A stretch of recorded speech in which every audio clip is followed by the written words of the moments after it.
সবকিছু যদি আল্লাহ সৃষ্টি করে থাকে তাহলে আল্লাহকে কে সৃষ্টি করেছে? এই প্রশ্নটির সম্মুখীন আমরা প্রায়ই হই, যেটা অমুসলিমদের কাছে হতে পারে, যেটা নাস্তিকদের কাছে হতে পারে, এবং আমাদের মতো মুসলমানদের মাথায়ও এই রকম প্রশ্ন ঘোরে। এই প্রশ্নটির উত্তর আমি আপনাদেরকে দিয়ে দিব ছোট্ট একটা ঘটনার মাধ্যমে। তো চলুন শুরু করা যাক সেই ঘটনাটি। একবার ইরাকে সমস্ত নাস্তিকেরা একত্রিত হলো এবং সেখানকার সমস্ত আলেমদের ডাকলো এবং বলল, তোমরা যদি আমাদের 4টা প্রশ্নের উত্তর দিতে পারো তাহলে আমরা ইসলাম ধর্ম গ্রহণ করে নেব, আমরা মুসলমান হয়ে যাব, আমরা নাস্তিক থাকবো না। তারপর সকল আলেমরা বলল, ঠিক আছে, তোমাদের প্রশ্ন 4টি করো, আমরা প্রশ্ন উত্তর দেওয়ার চেষ্টা করব।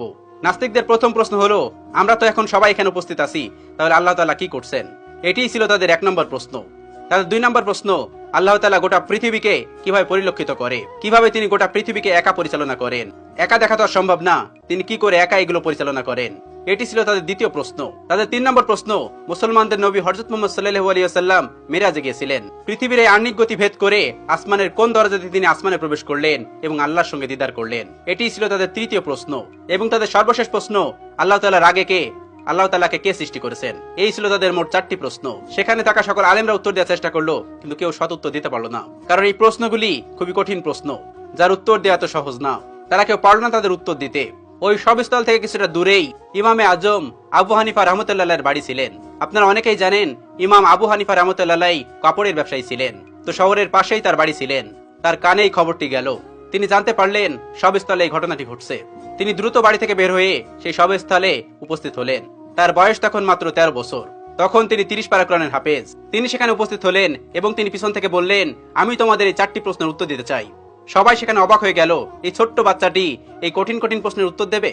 অবাক হয়ে তাকে ডেকে নিল এবং বলল, তুমি আসো। তিনি বললেন, আমি তোমাদের এই সকল প্রশ্নের উত্তর দিব। সবাই রাজি হলেন। তিনি বললেন, প্রশ্ন কে করবে? একজন দেখিয়ে দিলেন, ওই যে মঞ্চে যে বসে আছেন উনি প্রশ্ন করবে। চেয়ারে বসে থাকা ওই লোকটিকে আবু হানিফা রাহমাতুল্লাহ বললেন, তুমি যখন আমাকে প্রশ্ন করবে তখন তুমি আমার ছাত্র, আমি তোমার শিক্ষক, তাহলে আগে তুমি আমাকে ওই চেয়ারে বসতে দাও, আর তুমি নিচে দাঁড়িয়ে আমাকে প্রশ্ন করবে। উদ্ভট হলেও এটি তারা মেনে নিয়েছিল। আবু হানিফা রাহমাতুল্লাহ চেয়ারে গিয়ে বসলেন এবং ওই নাস্তিকটি নিচে এসে প্রশ্ন করলো। প্রথম প্রশ্নটি ছিল এরকম যে, আল্লাহ তাআলা এখন কি করছেন? আবু হানিফা রাহমাতুল্লাহ তীক্ষ্ণ বুদ্ধি সম্পন্ন একজন মানুষ ছিলেন। আল্লাহ তাআলা তাকে অনেক হিকমত দিয়েছিলেন, অনেক জ্ঞান দিয়েছিলেন। তিনি উত্তর দিলেন, আল্লাহ তাআলা এই মুহূর্তে তোমার মতো বেকুবকে চেয়ার থেকে নামিয়ে আমাকে চেয়ারে বসিয়ে দিয়েছেন। এটি ছিল 1 নম্বর প্রশ্নের উত্তর। সবাই অবাক হয়েছিল। এই উত্তর খণ্ডানোর মতন উত্তর তাদের কাছে ছিল না, তাই তারা এটি মেনে নিতে বাধ্য হয়েছিল। এবার তিনি বলেছিলেন, এবার তোমার দ্বিতীয় প্রশ্নটি করো। দ্বিতীয় প্রশ্নটি করলো, আল্লাহ তাআলা একা এই পুরো পৃথিবীকে কিভাবে পরিচালনা করে? একা তিনি পুরো পৃথিবীকে কিভাবে দেখেন? তিনি তাদেরকে 4 কোণাওয়ালা একটা ঘরে নিয়ে গেলেন এবং সেই ঘরে একটা বাতি জ্বালালেন, একটা মোমবাতি। এবার তিনি বললেন, এবার বলো, এই আলোর মুখ কোন দিকে, এই আলোর চোখ কোন দিকে? তারা কোনো উত্তর দিতে পারলো না। তারা বলল, এই আলো তো ছড়িয়ে পড়েছে। তিনি তাদেরকে বললেন, আল্লাহ তাআলা নূরের তাজাল্লির মাধ্যমে গোটা পৃথিবীতে এভাবে ছড়িয়ে রেখেছেন এবং তিনি সবকিছু দেখতে পান এই নূরের মাধ্যমে। এই প্রশ্নের উত্তর নাস্তিকদের কাছে ছিল না, তারাও এটি মেনে নিয়েছিল। তৃতীয় প্রশ্ন করা হলো, হযরত মুহাম্মদ সাল্লাল্লাহু আলাইহি সাল্লাম পৃথিবীর আহ্নিক গতি ভেদ করে আসমানের কোন দরজা দিয়ে আল্লাহর সঙ্গে মেরাজ করতে গেছিল? তখন আবু হানিফা রাহমাতুল্লাহ হাতে একটা ডিম নিলেন এবং বললেন, এই ডিমটি থেকে 22 থেকে 23 দিন পরে বাচ্চা ফুটে বের হবে। এবার তোমরা বলো, এই ডিমটির বাচ্চা কোন দিক থেকে বের হবে? তারা বললেন, এটি ঠোঁট দিয়ে ডিম ভেঙে বের হবে। তিনি বললেন, কোন দিক দিয়ে বের হবে? তারা বললেন, এটা আমাদের জানা নেই। এবার ইমাম আবু হানিফা রাহমাতুল্লাহ বললেন, আল্লাহ তাআলা তার বান্দাকে আসমানে নিবেন কোন দরজা দিয়ে নিবেন, এটি আল্লাহ তাআলা ভালো জানেন। এটা আল্লাহ তাআলার কাজ, তোমার আমার কাজ না। আসমান তার, আসমানের যে কোনো জায়গা দিয়ে তার নবীকে আসমানে নিতে পারেন। চতুর্থ প্রশ্ন, যেটি সব থেকে গুরুত্বপূর্ণ, আল্লাহ তাআলাকে কে সৃষ্টি করেছেন? আল্লাহ তাআলার আগে কে? ইমাম আবু হানিফা রাহমাতুল্লাহ বললেন, তোমাদের মধ্যে কি এমন কেউ আছেন যিনি অনেক ভালো অঙ্ক করতে পারে?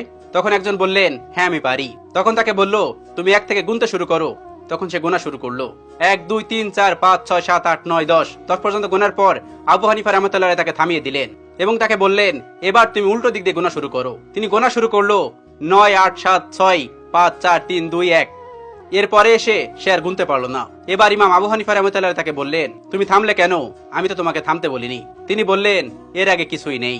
এবার আবু হানিফা রাহমাতুল্লাহ বললেন, আল্লাহর আগেও কিছু নেই। সামান্য একটা সংখ্যা দিয়ে যদি তার আগে কি আছে তুমি বুঝতে না পারো, তাহলে তুমি সেই মহান সত্তাকে কিভাবে বুঝতে পারবে যে তার আগে কেউ নেই? তোমার মাথায় এই জ্ঞান আল্লাহ তাআলা দেননি। এজন্য তুমি প্রশ্ন করো, আল্লাহ তাআলার আগে কে? আল্লাহ তাআলার আগে কেউ নন। কুল হুয়াল্লাহু আহাদ, আল্লাহুস সামাদ, লাম ইয়ালিদ ওয়া লাম ইউলাদ ওয়া লাম ইয়াকুল লাহু কুফুয়ান আহাদ। তিনি এক এবং একক, তাকে কেউ জন্ম দেননি, তিনিও কাউকে জন্ম দেননি। তিনি শাশ্বত চিরন্তন, তার আগে পরে কেউ নেই। এই ছিল আবু হানিফা রাহমাতুল্লাহর প্রজ্ঞা এবং জ্ঞান, যেটি দিয়ে তিনি পুরো পৃথিবীকে আলোকিত করে রেখেছিলেন তার জ্ঞান দিয়ে। এখনো তার কিতাব, তার দর্শন দিয়ে মানুষ ইসলামকে পরিচর্যা করে। আল্লাহ তাআলা আমাদের সকলকে ইসলামের পথে থাকার তৌফিক দান করুন, ইসলামের পথে চলার তৌফিক দান করুন, ইসলামের বিধানগুলো মানার তৌফিক দান করুন।